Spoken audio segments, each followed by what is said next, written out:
With the start of a new political season and pre-election turbulence in some prominent NATO and EU countries, the flow of Russian information aggression, we are talking not only about outright fakes, but also soft power, increased, and pressure on the international bodies is applied by the agents of Russian influence. Generously funded by petrodollars, Russia's multi-vector propaganda machine has tried so often to sow suspicion about Ukraine's integrity that local officials have learned to work with this reality. Outright fakes, paid-for articles posing as investigations, paid-for influencers and think tanks, manipulation of facts, and controversial statements by opinion leaders, all these varieties of Kremlin information weapons are now amplified by the interest of political opponents in Western countries. And this is something Ukraine will have to work with, as it always has. From the Gaze publication. Since the Republican Party in the US gained more influence on the latest parliament elections, different predictions were made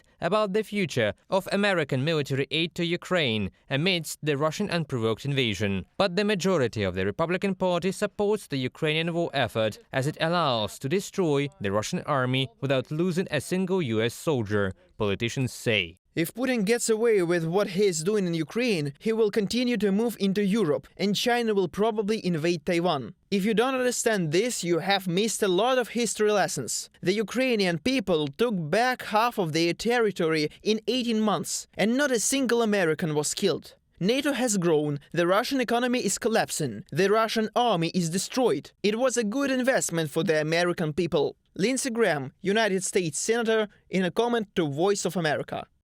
Ukraine is also providing for rebuilding its domestic military-industrial complex. Dozens of foreign weapons and defense enterprises have already signed long-term agreements with Ukraine on privileged tax regimes for building their production facilities in Ukraine and providing means of defense for the armed forces.